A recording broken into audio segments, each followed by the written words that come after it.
My story is a bit complicated, but I'll do my best to explain. My name is Julie, and I'm almost 33 years old. I've been married to Adam for 5 years. In the beginning, we really enjoyed spending time together and had a lot of fun.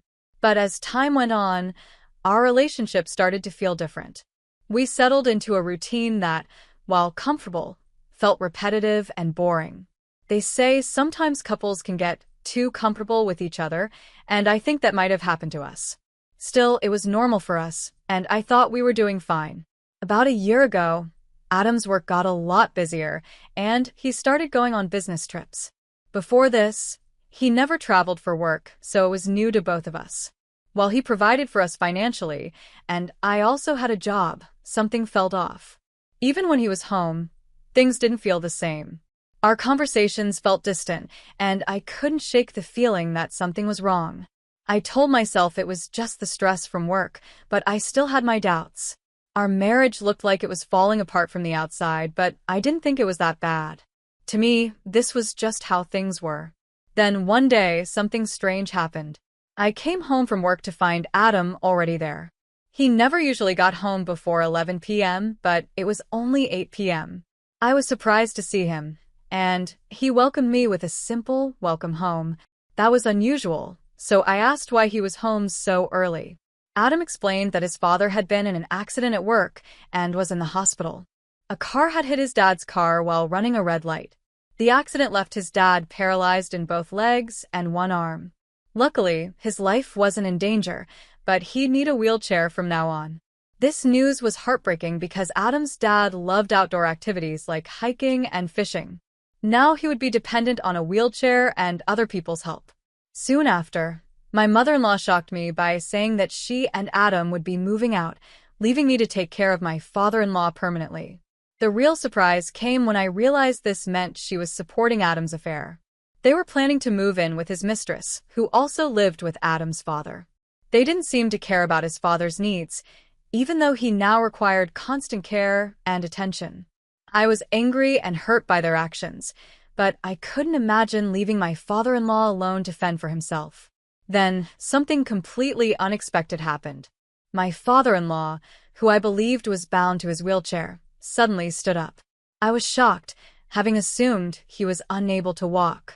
This twist left me speechless and confused, wondering what other surprises might come next. In that moment, I felt overwhelmed by the betrayal, the secrets, and the unexpected actions of those around me. My life had taken a turn I never expected, and I wasn't sure what the future held. My father-in-law was always so kind and treated me like his own daughter.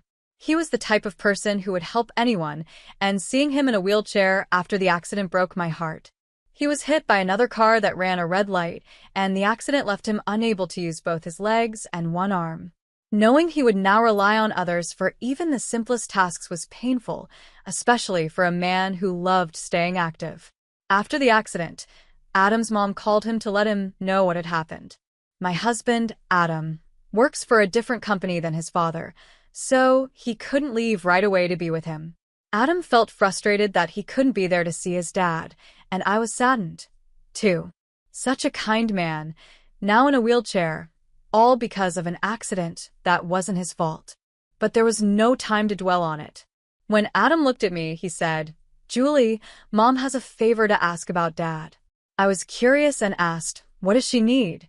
Adam replied, "She's asking if we can help take care of him together. Mom's getting older, and she thinks it will be hard to do it all on her own." "So, you're saying we'd need to move to your parents' house?" I asked, surprised. "Yes," he said. "There's enough space for us there, and it would mean a lot to both Mom and Dad.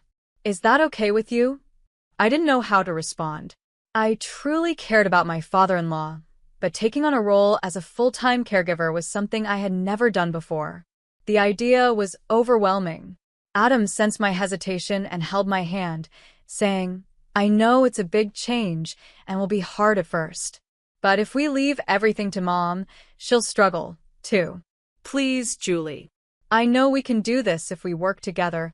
"It's going to be tough," I replied honestly. "I also have a job. How am I supposed to balance everything?" Adam looked at me and, after a pause, said, "I want you to quit your job and focus on taking care of Dad with Mom. I'll handle all the financial stuff. Please, this means so much." I was taken aback. Quitting my job felt like a huge sacrifice. But Adam's desperation and my respect for his father made it hard to say no. After thinking it over, I agreed and quit my job to start taking care of my father-in-law alongside Adam's mom. As time passed, our routine settled in. Then, one evening during dinner, Adam made an unexpected announcement. He stood up and said, "I've decided to take over Dad's company and become its president." This news shocked everyone, especially my father-in-law.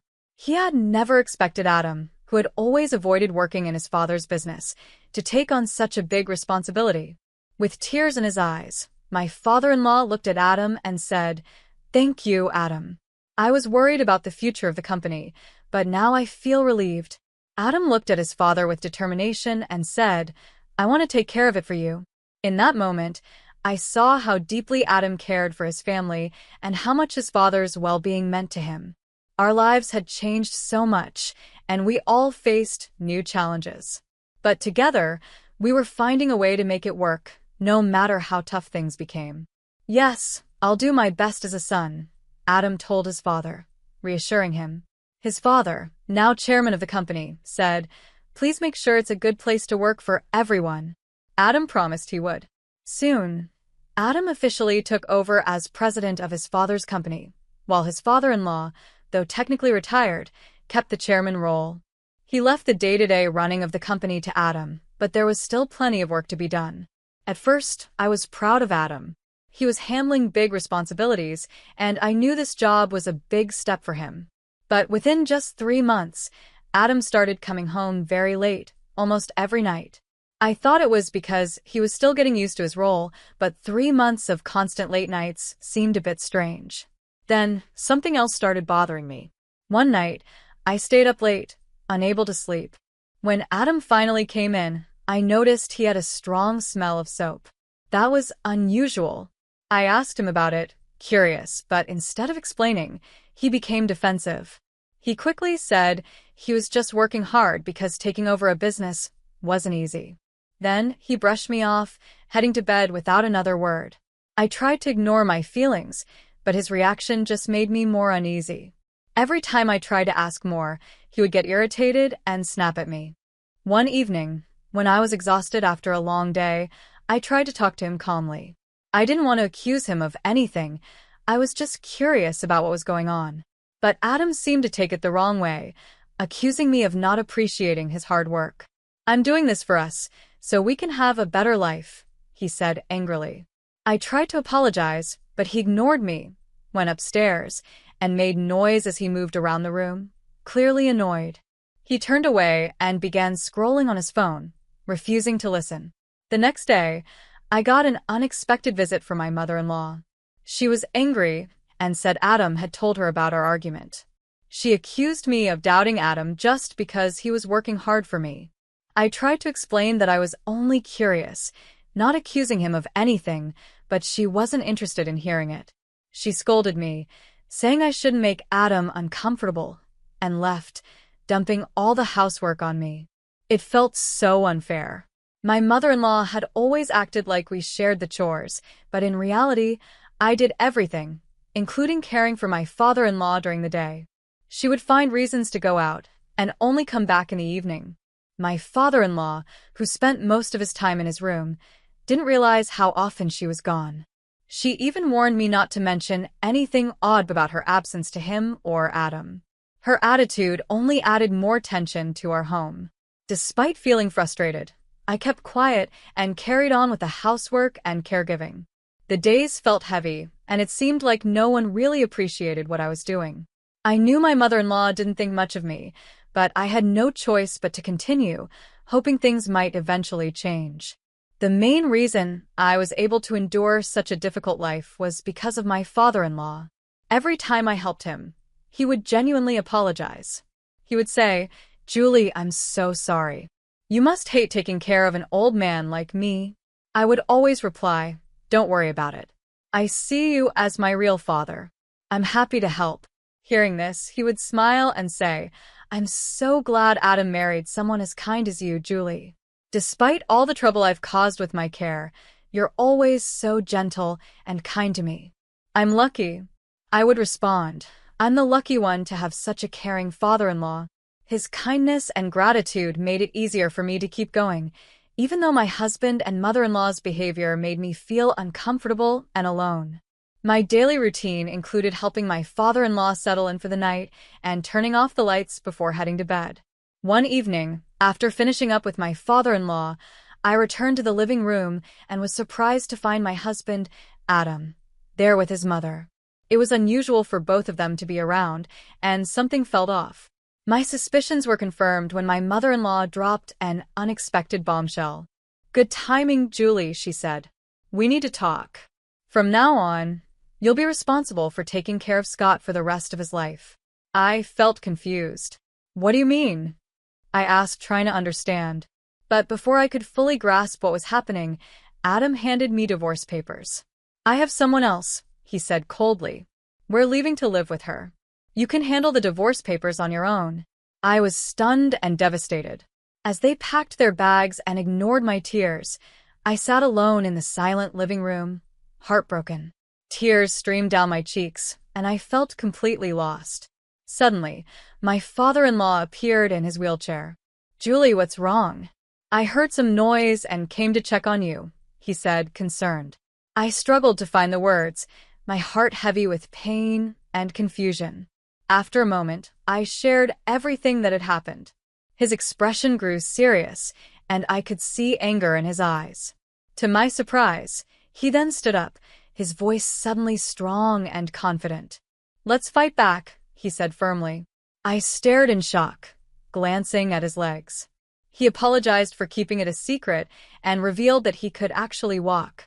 Then, from a drawer, he took out a large envelope and showed me its contents, evidence of Adam's infidelity and even my mother-in-law's. Stunned, I listened as he explained. Since Adam became president, he'd been leaving work right on time, but coming home very late. This made my father-in-law suspicious, so he hired a private investigator to look into it. The investigator uncovered Adam's affair, and further investigation revealed that my mother-in-law had been unfaithful as well, explaining her frequent absences during the day. In fact, she seemed fully aware of Adam's affair and even supported it. There were photos of them meeting together with Adam's mistress. My father-in-law looked at me with determination and said, "It's not right to hide this any longer. You deserve the truth, Julie. Now, it's time to confront them." In that moment, I felt a new strength rise in me, knowing I wasn't alone. My father-in-law's courage and willingness to stand by me changed everything. Together, we would face this betrayal, and I finally felt ready to take control of my life again. I looked at my father-in-law, who had been so supportive, and said, "I can't keep living like this. I want to fight back." He nodded, reassuring me, "Leave it to me." He immediately picked up the phone and made a call to someone at his company. Before long, Adam was removed from his position as president. My father-in-law then encouraged me to file for divorce and to ask for a fair division of our property. Following his advice, I quickly reached out to a lawyer to get everything started. About a week later, Adam came to my in-laws' house, furious. He confronted me and my father-in-law, demanding to know why he had lost his position as president just because of his affair. My father-in-law didn't hold back. He told Adam it was his own fault for neglecting his duties, causing so much pain to me and bringing shame to the family. He didn't mince words, making it clear that Adam was no longer welcome in their home and should never set foot there again. Desperate, Adam turned to me, begging for a second chance. He wanted me to convince his father to forgive him and to stop the divorce. He promised he would end the affair and even said he'd give up on dividing the property if I just took him back. His words felt empty and selfish. Even after everything he'd done, he was only thinking about himself and what he had lost. I couldn't believe his nerve.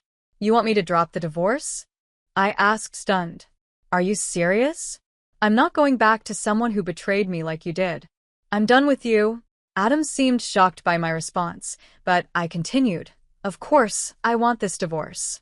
Why should I stay married to someone who thinks only of himself? Losing your job and this divorce, they're all consequences of your own choices. Adam, clearly in a panic, tried to change his story, saying the divorce papers were just a scare tactic and that he hadn't meant for things to go this far. I looked him straight in the eye and said, "I'm glad to be free from you. You, your mother, and your mistress can stay together. I'm done being part of this mess." Frustrated and out of options, Adam tried one last time to argue, but I wouldn't listen. I had finally found my voice, and I wasn't going to let him manipulate me again. His selfishness and lies no longer had power over me. That day marked the beginning of a new chapter in my life. With my father-in-law's support, I felt stronger than ever. I was no longer weighed down by Adam's betrayal and deceit. I was ready to move on, to rebuild, and to finally live without the shadow of his lies hanging over me. I chased Adam out of the house, slamming the door behind him. I could hear him crying and begging for forgiveness, but neither my father-in-law nor I responded. We were done with his lies and betrayals. After losing his job as president, Adam's life quickly unraveled. His mistress, who had only been interested in his money and status, kicked him and his mother out of her house once she found out he no longer held any power or wealth. With nowhere else to go, Adam and his mother ended up in a cheap motel, struggling to get by. Losing their jobs had drained their savings, and they quickly found themselves in debt. They could barely afford food or rent, and before long, they were forced to take whatever day labor jobs they could find just to survive. Each day became a struggle as they went from job to job, trying to earn enough to get by. Life was very different for them now, and they realized just how much they had lost. Meanwhile, I continued to live in my father-in-law's house, caring for him as I always had. After the divorce, he kindly told me, "You're welcome to stay here as long as you want." His words meant the world to me. Grateful for his kindness and support, I decided to make his home my own. He had always treated me with respect and care, and I wanted to be there for him. Recently, my father-in-law started attending a senior daycare center during the day. This gave him a chance to socialize with others and participate in activities he enjoyed, and it allowed me to go back to work. I was happy to have this balance in my life, as I could both care for him and support myself. It felt good to have some independence again, and knowing that he was well taken care of during the day brought me peace of mind. Although I know there may be challenges ahead, I feel ready to face them. My life has changed a lot, but I've found strength I didn't know I had. My father-in-law's kindness has shown me that family doesn't have to be connected by blood. It's about people who genuinely care for each other. He stood by me when I needed support the most, and I'll continue to be there for him, no matter what. Looking back, I'm grateful for the lessons this experience has taught me. I've learned to value the people who truly care about me and to stand up for myself when I need to. My future feels bright, and though I don't know exactly what lies ahead, I know I'm ready for it. My father-in-law and I have built a life together based on respect and support, and that's something I wouldn't trade for anything. We may have faced hardships, but we've come out stronger, and now I finally feel at peace.